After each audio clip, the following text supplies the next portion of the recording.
Chapter 36, May 1999. I was sitting on the fence after feeding the chickens and doing some assigned chores. I was wearing a pair of my favorite blue jeans. They were weathered and worn and soft against my legs. I had topped them with a white tank top and a red plaid flannel shirt, which I wore open. My shirt tails flapped in the breeze as I gazed across our land. My eyes were drawn to the mud on my pant leg. I wished that I'd worn a different pair of jeans because I hated it when my best clothes were messed up by ranch life. It wasn't the only reason I was distraught. I had been feeling an emotional disconnect from my dad since the tornado incident. I felt odd and unloved. I climbed down from the fence and walked back to the house with Yellow following me. I approached the swing set that Daddy had set up for me years ago when I was a kid. I sat on one of the swings. I heard the slightest whirring noise and glanced upward. A small spaceship was landing. Yellow was barking, but I must have blinked because now I was on the ship. I noticed that I was in a glass cylinder that apparently was a transporter. The doors opened and I stepped out. The room was huge and I gazed around it. There were no windows. A very tall, human-looking man looked down at me. He reminded me of James Bond. "James, I can't visit for long because I need to be home for supper," I remarked to him. "There are some things you need to remember," he replied instead. He led me to the engineering part of the ship where several beings explained to me the mechanics of the ship. "You're going to your home planet," one of them told me. "Am I dead?" I asked. "No. We are here to remind you where you came from. Come now," James Bond said as he led me away. We entered the transporter. My mind tried to focus as we appeared on the surface of the planet. It was beautiful. There were blue mountains and valleys, and the sun was bright. Wait, there were two suns. I puzzled over that. I glanced towards James and was surprised again. He was a tunnel of dust. I looked down at myself, and I was a tunnel of dust too. It was startling, but it was amazing. I felt different. I belonged here. I was shown the different aspects of our lives as tunnels of dust, but glimpses of memories were already coming back to me. I met more beings who welcomed me. There were already several beings that I felt a stronger attachment to. How could I feel that kinship so easily here when I couldn't feel it on Earth? "They are not you. We are you," is what I was told. As we communicated further and I saw more places and beings, I became quickly accustomed to the planet and its people. I knew I was home. I spent time feeling part of the planet because I wanted to soak it up and become part of it. The beings delighted in my feelings as they told me more and more about life there. As I was just about part of the planet, James said to me, "It's time for you to go back home." "No," I communicated back. "I felt loved and accepted here. Why should I go back?" "You have a mission. You must go back. There are many beings you have agreed to help. When you've completed your mission, you will arrive back here." "No, I don't know how to do that. I don't have friends there. I won't." But it was too late. I was already back on Earth. "No!" I screamed and screamed, but it didn't take long for my throat to become raw.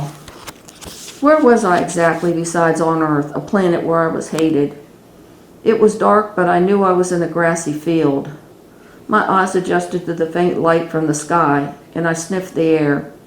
It smelled like our ranch. I let my inner guidance system lead me through the darkness. I know I passed deer, birds, and all the night's creatures. I stumbled at times, got tangled in briars, and cussed about that because I was wearing my favorite jeans. There was no one to hear me except the creatures. The dark didn't scare me. I was the darkness. I was one of the creatures of the night, a night stalker. In my guess, it was at least 20 minutes before I heard and smelled that I was close to the barn. I saw now that Daddy had left the light on outside the back door for me, and I was really hungry by then. I'd missed supper. I tried the back door and it was locked. I sighed, knowing that he apparently was really pissed at me by now if he'd locked me out. I wandered off and hadn't told him. Strangely, it felt like the wee hours of the morning. He would be beyond pissed by now. No wonder he'd locked me out. He'd never done that before. Maybe this is how my teenage years would be from now on, and I wasn't even a teenager yet. I went to the hiding spot and found the spare key, then I let myself in. Yellow was barking his head off. Great, that's just what I needed on top of everything. Shush, you'll wake up Daddy, I scolded him as he bounced and bounced around me. He jumped up and put his feet on my chest. As a well-mannered dog, he didn't normally do that unless I prompted him to. He was just exceptionally happy to see me. It was a little odd, but I patted his head and hugged him. He was whimpering now in his excitement, but I knew he wanted to be barking. Okay, I told him then, giving him one last hug. I'm here. I'll pet you more a little bit later. Pumpkin. I looked up to see my dad standing in the doorway in t-shirt and boxers. He looked dazed. Hey, Daddy. I choked out in a guarded voice, wondering if I was going to get my butt whipped. My screaming had made me hoarse. Oh my God, where have you been? He exclaimed in sudden emotion as he was hugging me. I had the whole town looking for you. Just because I missed supper? I asked in a confused voice.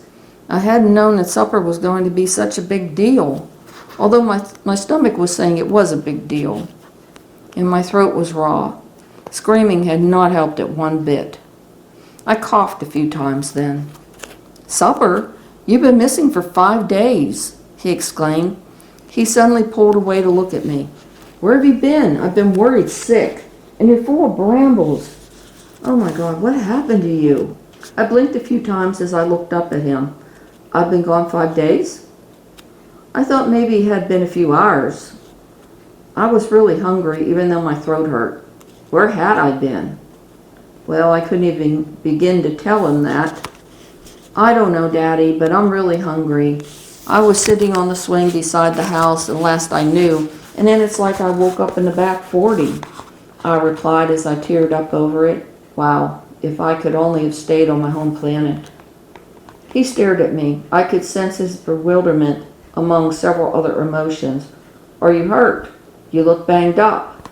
He didn't wait for my answer and herded me towards the bathroom. He waited outside while I peed, then he came in and looked me over. The briars had certainly scratched up my arms and caused welts and bleeding. And where was the flannel shirt I'd been wearing? It was also a favorite of mine. Oh, Daddy, my jeans, I wailed as I saw that they were ripped and dirty, and the bottoms of my pant legs were muddy. My shoes were muddy too. It's okay, I'll buy you new jeans, he said soothingly as he hugged me some more. I caught a glance in the mirror at my dirty, tear-stained face and my messy hair. There were burrs in my hair. It was going to take work to comb them out. I imagined that would be Nancy's job and that I would be miserable as she untangled my hair. Daddy had me stripped down to my underwear to look at me. He was finding black and blue marks as well, but I figured all that had happened in my trek in the dark. I'd fallen twice and stumbled a number of times. Do you really not remember anything that happened? He asked. I swear I won't be angry. I'm just grateful that you're home now. No, I lied in an exhausted voice as I leaned against the sink. I was sitting on the swing by Yellow, and then I was out in the field. We need to get you into the hospital. I scrunched up my face. No, I'm not hurt. There's no need to waste our money on that. Some iodine and Band-Aids and I'll be fine. Well, he wouldn't be talked out of it, but at least he let me eat some cereal. It was 4 a.m. Once I was in the examining room, I found that he wanted them to examine me for evidence of rape. That was my first experience with that type of exam. It wasn't pretty. I couldn't believe that women had to go through that on a yearly basis. The next day, the local TV crews were in my face. They were sure that I was kidnapped by a predator, but confused to why I was returned safely. They wanted so badly to have a sensational story to report, while my dad just wanted to know what had happened to me. My classmates knew that I'd run away. I remembered every detail of my disappearance, but I knew better than to tell that to my dad or anyone else. I suppose that one good thing had come of it. Daddy had Nancy take me shopping where she let me buy 3 pairs of jeans that I liked, 3 cool shirts, and a pair of new shoes. I'd even finagled an ice cream cone out of the deal. Well, I had to deal with the shopping, but I figured since I was going to get a lot of new clothes that I'd deal with it this one time. The police bugged us for a few days afterwards. I repeated my story over and over again as if it would change from one hour to the next. I was angry when I found out that they had thought Daddy had killed and buried me somewhere. Bob knew one of the local policemen and they finally dropped that theory. Besides, I was back. I wasn't dead. Daddy was real protective of me after that. If I wasn't with him, then I was to be in the house with the doors locked. That was a buzzkill. I thought of telling him about my alien abduction, but then decided that it would only cause me more trouble. Who knew if the aliens would abduct me from inside the house? I was still out of sorts a week later. Being tethered to my dad in the house had not helped my mood. The bus was now dropping me off at Bob and Nancy's house after school, so I would be safe until Daddy came to fetch me. I told him more than once that it made me feel like a 5-year-old to stay with them. It hadn't helped. The bus still dropped me off in the alien-free zone.